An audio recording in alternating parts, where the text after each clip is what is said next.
Let's say you've discovered more than a dozen Revolutionary War cannon at the bottom of a brackish river and lifted them up out of the water. What do you do next? One thing's for sure, doing nothing will destroy the artifacts. If you take material out of the sea and you don't do anything to conserve it, it'll deteriorate very quickly. That's why when archaeologists from Chronicle Heritage, under contract to the U.S. Army Corps of Engineers, recovered 19 guns from a 1779 shipwreck in Savannah, Georgia, they sent 17 of them to this facility in Texas to be conserved. Well, Texas A&M has a world-class conservation lab for such sites, and so through a competitive contracting process, they were selected to do the conservation for this project. This facility is the Conservation Research Laboratory. We call it the CRL. We are one of the larger and older conservation facilities that focuses on materials from underwater archaeological sites. There's not too many facilities out there that have the equipment and the expertise that we do. Any material that comes off of an underwater archaeological site or terrestrial site, we can conserve here. Restoring these cannon for display is a complex, multi-step process. The most urgent requirement is to put the iron artifacts into a special bath that removes salts and stabilizes the metal. So what we're doing is we're taking the cannon and we're putting them into a vat, filling that vat up with an electrolyte. In this case, it's sodium hydroxide, and we're creating a circuit. So we're putting DC current into the cannon, and then what it does is it pushes the salts out of the metal. It takes a really long time, upwards of, it could be 2 years in some cases to get all the salts out, but it's an effective way to get the salts out. The cannon come out of the vats for a short time so they can be unloaded. After more than 200 years underwater, there's no danger of the black powder inside exploding, but it's still important to remove the objects placed into the barrels before they were sunk.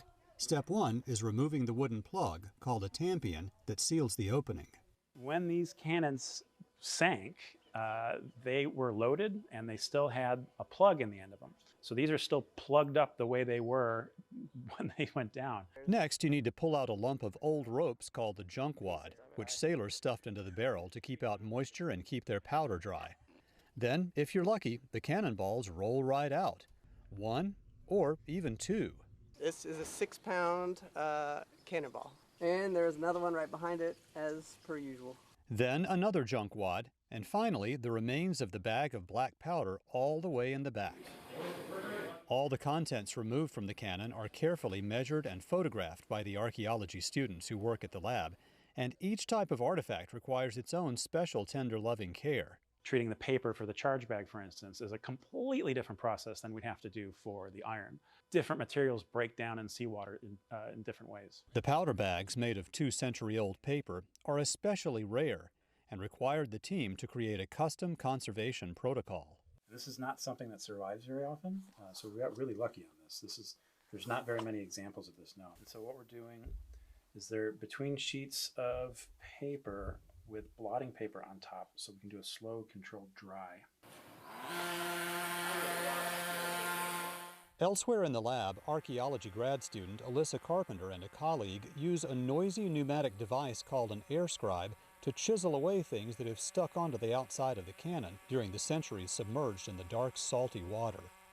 It's a really crazy feeling because when you get a cannon that hasn't been worked on, there are like mud globs over it. There's a lot of like mollusks and biological activity, and so when we're scraping it with an air scribe or with a hammer and then you hit the surface, it's a crazy feeling because you're the first one to see the surface.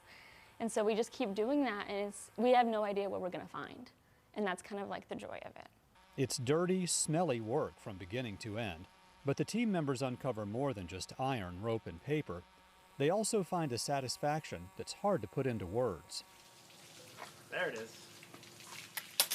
Whew, okay. Working on these cannons, it's kind of emotional because I am descendant.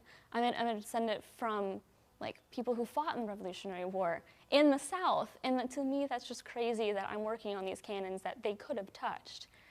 It's just a whole experience, especially when you see the cannonballs and the junk wads roll out and you're the first one to hold them.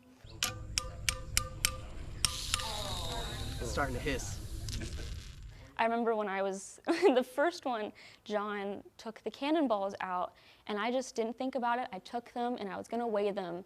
And then, like, walking to the scale, I had all this gunpowder dripping on my hands, and I just stood there, and my hands were shaking a little bit, and I realized I'm the first one to hold these and weigh them on a scale. It's impossible to not be thrilled to be doing this kind of work.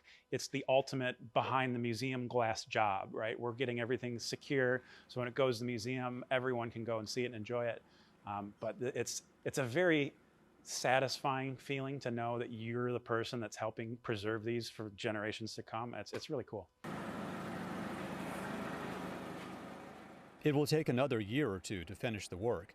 Then these 17 cannon will be sent back to Georgia to be reunited with 2 unconserved guns already on exhibit at Savannah History Museum. In the meantime, archival research continues alongside the physical conservation efforts. It seems like every week or every month, you know, as we get more information, it reveals more and more about the site. It's a process. We're embracing it. We're enjoying just the journey of uncovering whatever we can about this shipwreck.